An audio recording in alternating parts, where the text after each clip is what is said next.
En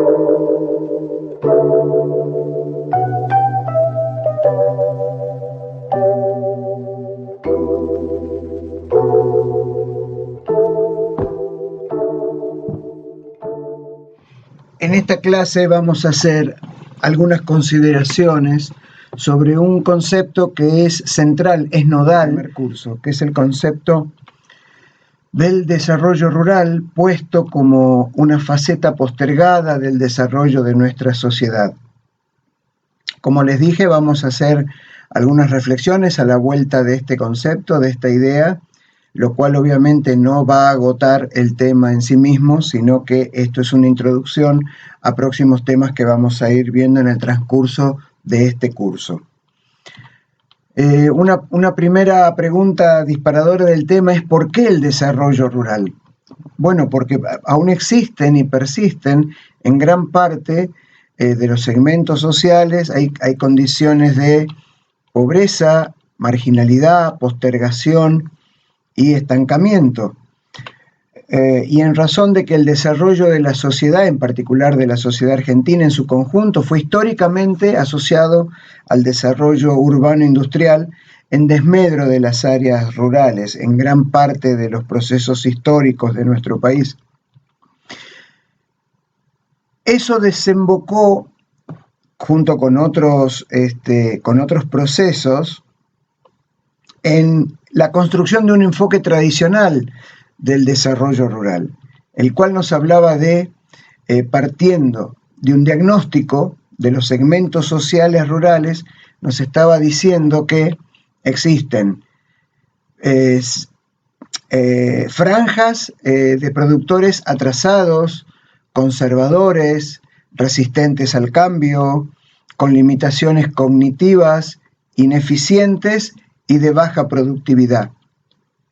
Ese diagnóstico inicial, que dio en gran parte lugar a la construcción de un enfoque tradicional del desarrollo rural y en consecuencia de prácticas de extensión y asistencia técnica atadas a ese enfoque tradicional, se suponía que iban a ser superados estos elementos diagnósticos con una propuesta de modernización vía asistencia técnica. A la luz de los resultados obtenidos luego de varias décadas ya de trabajo, podemos ver que este enfoque tradicional al menos no dio los resultados que prometía y promete ofrecer y lograr. Frente a esto, un enfoque alternativo del desarrollo tendría que considerar que es un proceso social, económico y político de cambio de las sociedades, del mundo rural, de los territorios rurales, que es un proceso intencionado, no es un proceso espontáneo, sino que hay intenciones, hay objetivos, hay finalidades, que es un aspecto particular de un proceso mucho más amplio y abarcativo, que es el desarrollo de la sociedad en su conjunto, pero es un elemento sustancial, sobre todo en la realidad de nuestro país, que tendría que estar orientado a los segmentos sociales más postergados. Acá es importante hacer una aclaración desde nuestro punto de vista. Los procesos de desarrollo rural, los esfuerzos, no tienen que estar únicamente dirigidos a los sectores sociales menos favorecidos de las áreas rurales, pero sí privilegiadamente. En nuestras áreas rurales no solamente hay pequeños productores y productores familiares, obviamente, eso lo saben ustedes mejor que nosotros, pero sí estamos diciendo que todo el esfuerzo del Estado, del mundo no gubernamental, de las organizaciones, de las instituciones, tiene que estar dirigido, no exclusivamente, pero sí prioritariamente a los sectores sociales más postergados del área rural. ¿Cuál es el objetivo final? El mejoramiento de la calidad de vida. Es mucho más que producción agropecuaria. Busca mejorar las condiciones de producción, de intercambio, de inserción social, considerando procesos de vinculación, de articulación con la industria, con el comercio, con los servicios y en general con el resto de la sociedad. No puede existir un área desarrollada en el centro de países poco desarrollados en su conjunto. De lo anterior, una falsa dicotomía que se mantiene inclusive hasta nuestros días, que es esa falsa dicotomía del desarrollo urbano versus el desarrollo rural. ¿En dónde está el límite? Ese límite cada vez es más difuso, hay zonas grises, por lo tanto ya se ha superado esta falsa dicotomía cuando estamos hablando de que esas zonas grises están dadas en lo estructural, en lo funcional, con algunas características que son diferenciales y que son comunes. Cuando hablamos de zonas grises estamos hablando de, por ejemplo, aquellos sitios que la literatura habla de poblaciones intermedias y en los que es muy difícil detectar si estamos hablando de un área rural o estamos hablando de un área urbana. Y en esos pueblos intermedios, en esas zonas, poblaciones intermedias, se juegan una gran cantidad de, por ejemplo, servicios y articulaciones entre lo urbano y lo rural. El desarrollo rural tiene diferentes componentes en permanente interacción. El componente agroecológico, el sociocultural, el económico y el político institucional. Esto está puesto no al azar, esta distribución de estas dimensiones, sino que el político institucional está puesto por encima porque se entiende que es aquel que dictamina los marcos normativos, las normas, las leyes, los decretos, los reglamentos, las resoluciones, etc. Por lo tanto, eso se genera en un plano superior, pero que indefectiblemente va a permear hacia todos el resto de los componentes, el sociocultural, el económico y el agroecológico. Y el agroecológico está puesto precisamente abajo en esta distribución como el soporte, los recursos naturales que sostienen todo el resto del sistema. Por lo tanto, estamos viendo que la problemática del desarrollo rural es multidisciplinaria, es transdisciplinaria y no existe una sola profesión que pueda dar cuenta por sí sola de toda esta compleja y amplia gama de problemas. Por lo tanto, requisito indispensable, que lo vamos a ver más adelante en este curso, la perspectiva sistémica, el enfoque de sistemas como una herramienta, como un instrumental para nuestro trabajo. Y requiere ser abordado desde dos dimensiones, desde una dimensión espacial, y que tiene distintos niveles de abordaje. Estos son la problemática local, puede ser microrregional, provincial, puede ser regional, puede ser una problemática nacional, plurinacional. Los niveles son realmente bastante laxos en este sentido. Nosotros somos los que tienen que fijar cuál es el abordaje espacial y cuál es la dimensión espacial en la que nosotros pensamos trabajar o pretendemos trabajar.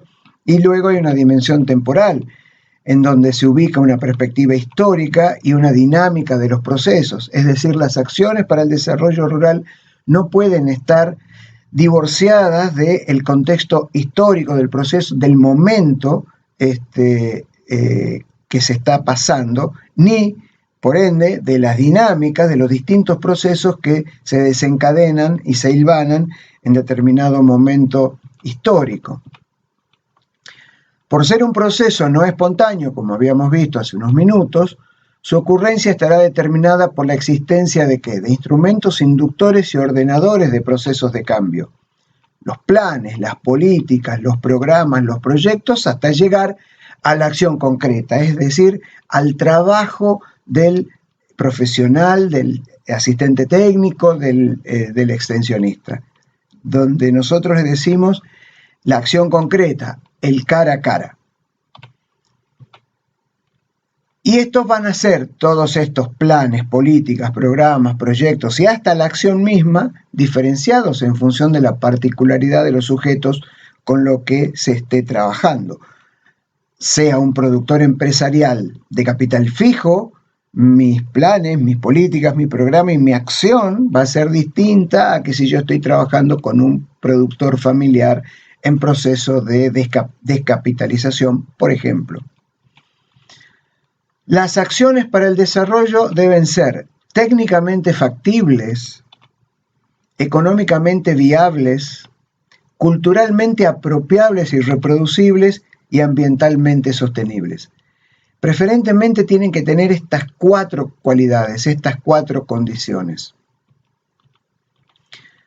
El desarrollo sustentable, a partir de lo ambientalmente sostenible que habíamos visto en la imagen anterior, puede ser visto entonces como una articulación de objetivos políticos, institucionales y un espacio conceptual en el que interactúan lógicas. Esto lo vamos a ver en el siguiente gráfico, en el que si tenemos por un lado el conjunto de la dimensión agroecológica, la dimensión sociocultural, la dimensión económica y la política institucional, visto desde una perspectiva de la teoría de conjuntos, el espacio de intersección de estos cuatro niveles es lo que me determina donde se juega el desarrollo sustentable.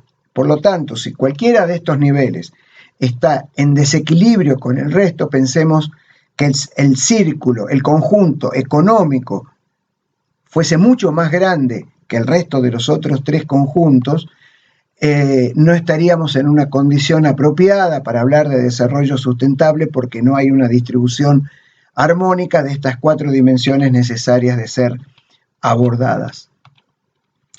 Los principales sujetos del desarrollo rural, trayendo a colación lo que habíamos dicho al principio de esta exposición, pequeños productores, campesinos, minifundistas, productores familiares y una gran gama de categorías y subcategorías que estos puedan tener, como vamos a ver también más adelante.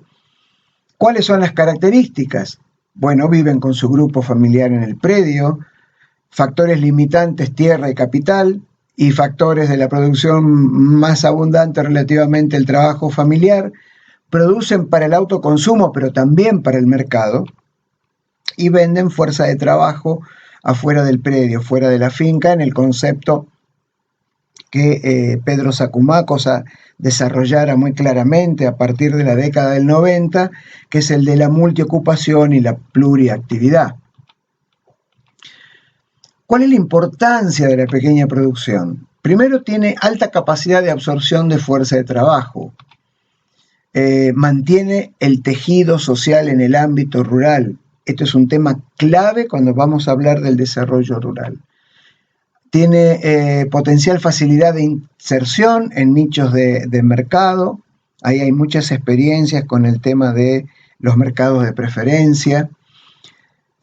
Adaptabilidad ante cambios del contexto, muy rápida capacidad de adaptabilidad y de cambio, y es una base para un desarrollo sin desequilibrios. ¿Cuál es la situación actual? Bueno, estamos en los años 2020, el espacio, bueno, es el noroeste argentino donde radica nuestra carrera, pero es un espacio regional y en un contexto mundial globalizado. Esos son los datos de nuestra realidad cuando estemos hablando del concepto, la idea del desarrollo rural. Hay una gran gama de heterogeneidad de situaciones, pero hay elementos comunes. Insuficientes tecnologías apropiadas y apropiables, sectores sociales desprotegidos, procesos de pauperización y expulsión permanente del área rural hacia las áreas urbanas, altos índices de desocupación y subempleo, migración temporal y permanente, inserción económica y social subordinada, poca o nula participación política y una insuficiente cobertura estatal. ¿Cuáles son las perspectivas? Operativamente a corto plazo, programas y proyectos gubernamentales de apoyo, programas gubernamentales de contención, iniciativas puntuales por su capacidad operativa de ONGs y de universidades, y mecanismos de resistencia a la expulsión del sector, estrategias de sobrevivencia y no solo de sobrevivencia, sino posibilidad de permanencia en las áreas rurales. Las tendencias, bueno, replantear el concepto del desarrollo rural a partir de definiciones sociales y políticas, la incorporación del punto de vista de los sujetos beneficiarios, de los usuarios, de los destinatarios, de los actores centrales de los procesos de desarrollo rural, el fortalecimiento de la sociedad civil y la democracia en las áreas rurales, desterrar estas dicotomías excluyentes de las que habíamos estado hablando, la descentralización de procesos y tomas de decisiones, el abordaje a escala microrregional, la implementación de políticas diferenciadas y el rescate de experiencias, conocimientos y capacidades existentes a nivel local. Los procesos de globalización, si bien han puesto a disposición de los ciudadanos los avances tecnológicos y todo un mundo de nuevos conocimientos, tienen la contrapartida de que hay amplios segmentos de la sociedad que tienen efectiva dificultad para acceder a los mismos y mantenerse dentro de esos cambios. Y por lo tanto, se profundiza la condición de subordinación, llegando a estos casos en que tan tristemente se los catalogaba a partir de la década del 90 como los inviables del sistema. En este escenario, todos los sectores sociales e instituciones tienen cabida necesariamente y un papel muy importante para desempeñar. Bueno, vamos a llegar hasta acá con esta introducción. Ustedes saben que estas clases son una introducción conceptual, temática al tema. Recuerden que en la biblioteca de este curso tienen todos los materiales adicionales. Recuerden que tienen también a disposición los textos del curso para profundizar y ampliar en estos temas.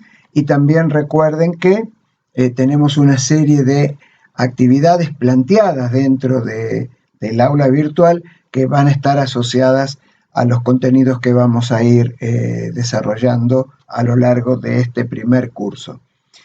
Como siempre, a disposición de todos ustedes, esperamos a partir de este momento la opinión y la participación en el foro de discusión y debate que está habilitado dentro del aula virtual para este primer curso, y nos encontramos en los espacios virtuales.